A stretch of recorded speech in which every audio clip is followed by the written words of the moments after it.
وما أرسلناك إلا رحمة للعالمين. Pertama, dalil dari Al-Quran, Allah Subhanahu wa Ta'ala berfirman pada Quran surat At-Taubah ayat 11, fa in tabu wa aqamus shalah wa atuz zakah fa ikhwanukum fiddin.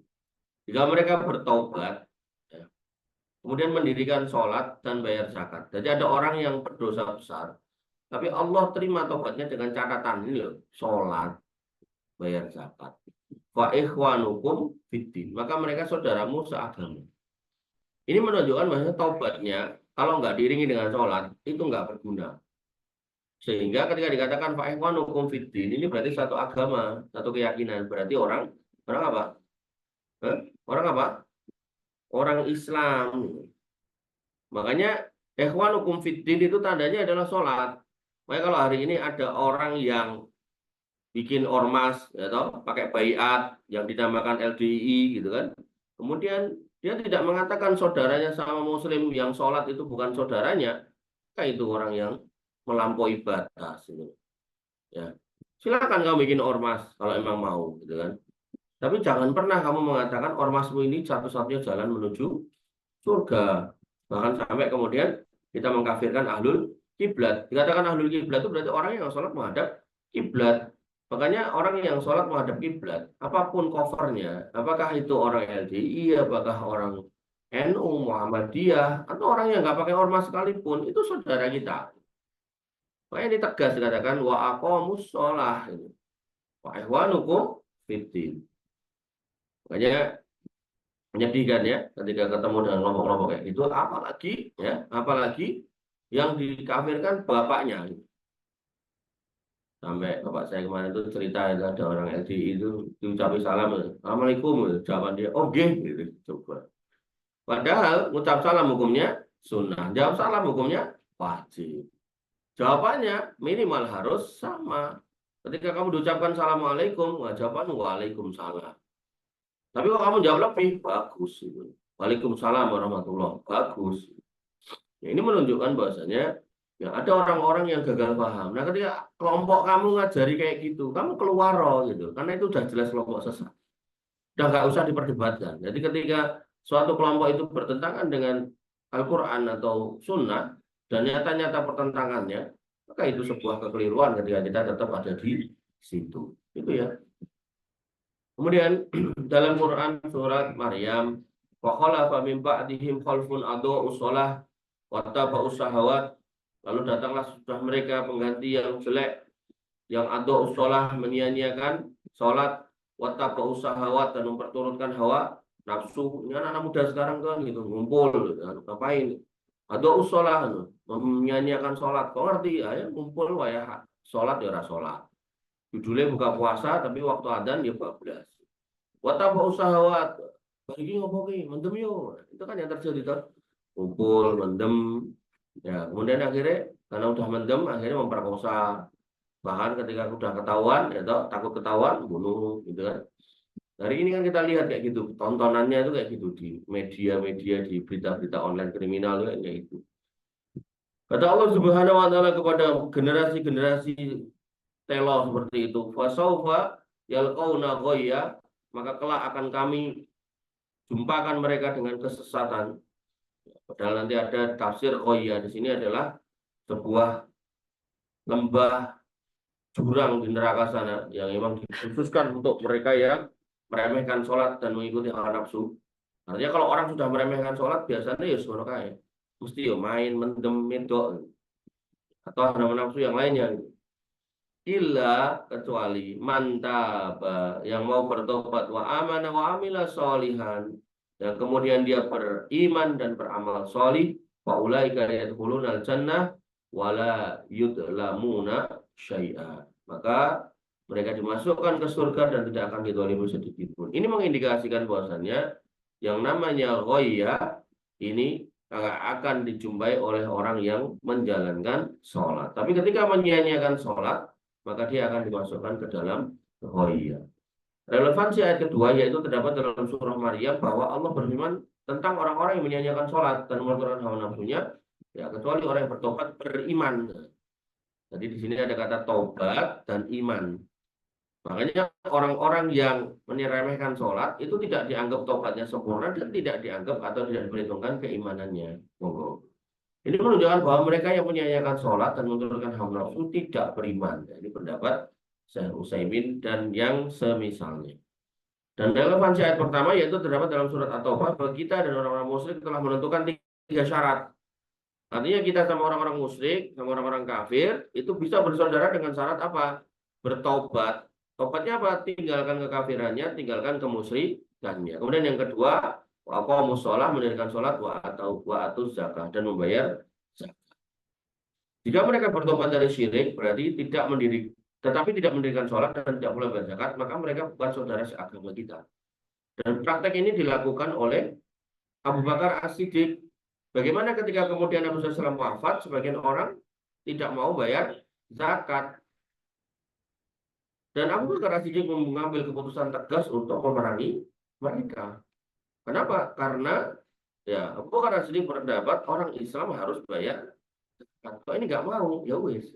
Kasih nasihat nggak mau, ya wis. Maka jatuhlah hukuman dari penguasa untuk memerangi mereka. Nah, sayangnya di negara kita kan yang diperangi orang yang nggak bayar pajak, bahkan itu bisa dinego sehingga banyak pelaku perpajakan yang kemudian melakukan deal-deal di situ. Naudzubillah semua naudzubillah. Begitu pula jika mereka mendirikan sholat tetapi tidak menunaikan zakat, maka mereka pun bukan saudara seagama kita. Tadi yang saya bilang sampai diperangi.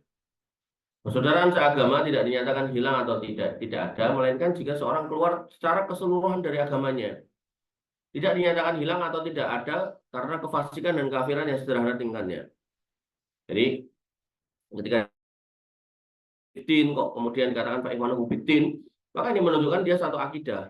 Sehingga ketika dia nggak sesuai dengan itu, artinya tobatnya nggak sempurna, misalnya dia tetap melakukan kesyirikan atau belum keluar dari keyakinannya yang lalu, maka itu bukan fa'ikhwanukum fiddin, termasuk ketika dia belum melaksanakan sholat dan belum bayar zakat, maka itu juga bukan fa'ikhwanukum fiddin. Maka coba perhatikan firman Allah Subhanahu wa taala tentang ayat qisas karena membunuh. Waman ufiya lahu min akhi syai'un fattiba'un bil ma'ruf wa ada'un ilaihi bi ihsan. Barang siapa yang diberi maaf oleh saudaranya, jadi kalau ada orang bunuh kemudian keluarganya memaafkan, hendaklah yang memaafkan mengikuti dengan cara yang baik. Ya.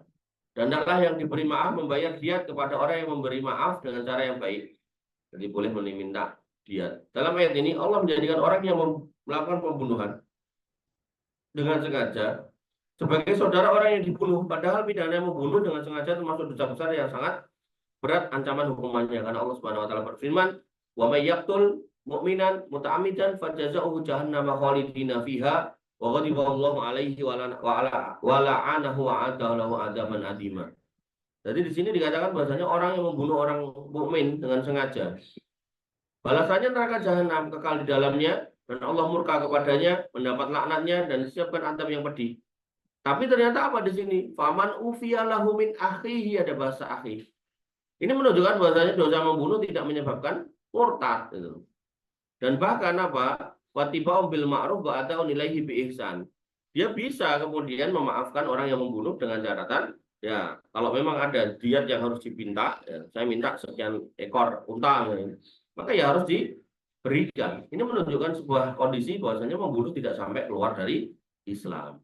Maka dalam konteks yang sholat tadi justru sebaliknya, sampai dibahasakan fa'ikhwanukum fiddin. Tetap kapan? Ketika mereka bertobat, mendirikan sholat dan membayar zakat. Jadi diperhatikan pelan-pelan.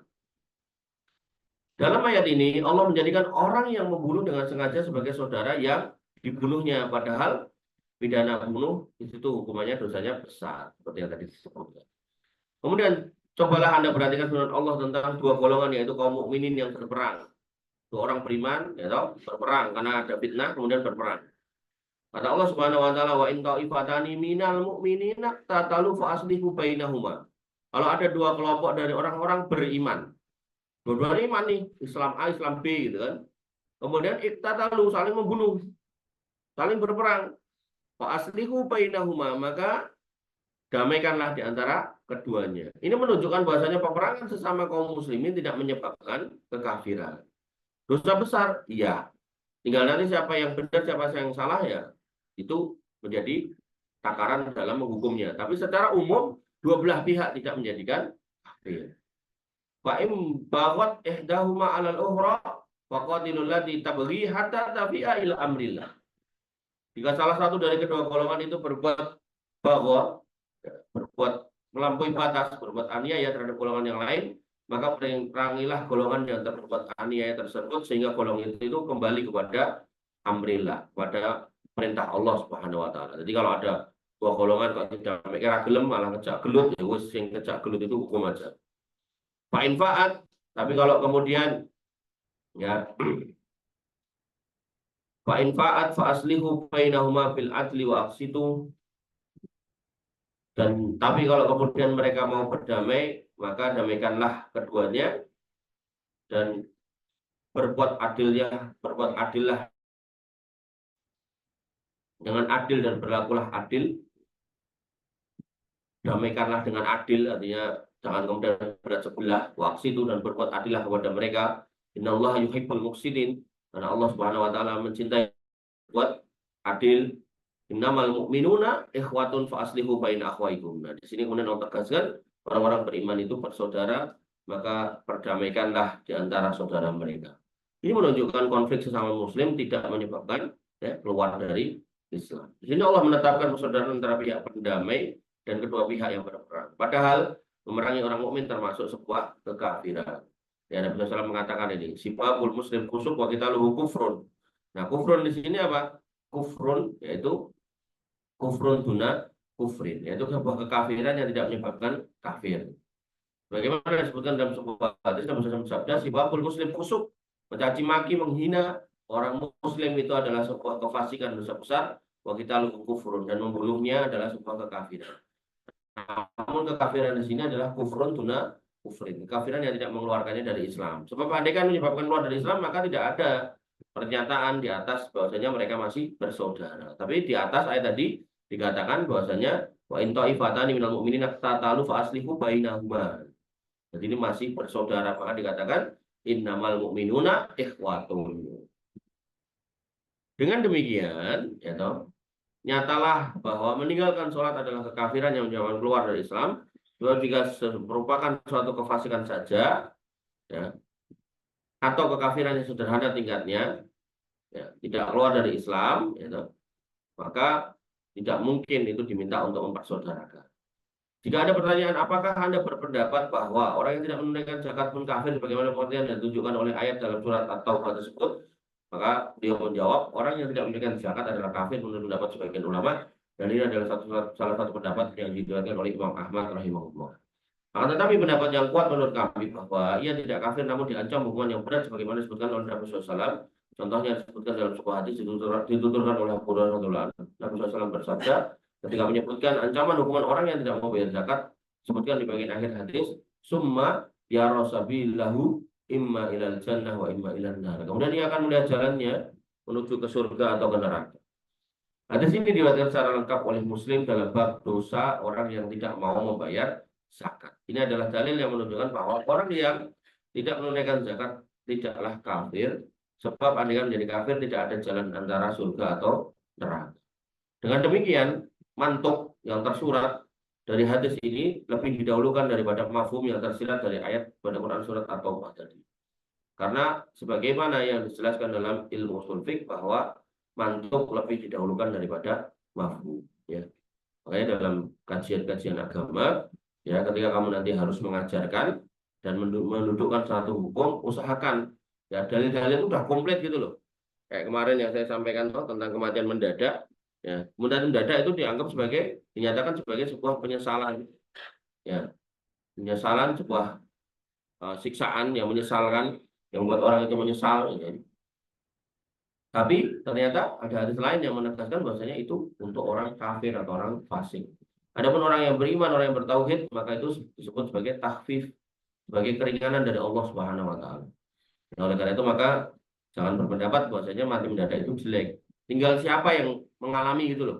Kalau yang mengalami guru ngajimu, yang mengalami bapakmu, yang mengalami orang-orang yang kemudian kamu dapati dia setiap hari ada di dalam kekhusyuan dalam beribadah kepada Allah, ya setiap hari dalam aktivitas-aktivitas yang baik, ya baik kepada masyarakat maupun kepada Allah Subhanahu wa taala dan seterusnya, maka tentu kita berpendapat itu adalah sebuah keringanan, sebuah kebaikan dari Allah Subhanahu wa taala. Tapi kalau itu kita dapati dari ahli maksiat, kita dapati dari orang-orang kafir gitu, maka itu sebuah penyesalan, kerugian. Itu dalil Qur'annya. Demikian yang bisa kita sampaikan dan kita diskusikan. Kurang lebih mohon maaf. Assalamualaikum warahmatullahi wabarakatuh. Assalamualaikum warahmatullahi wabarakatuh.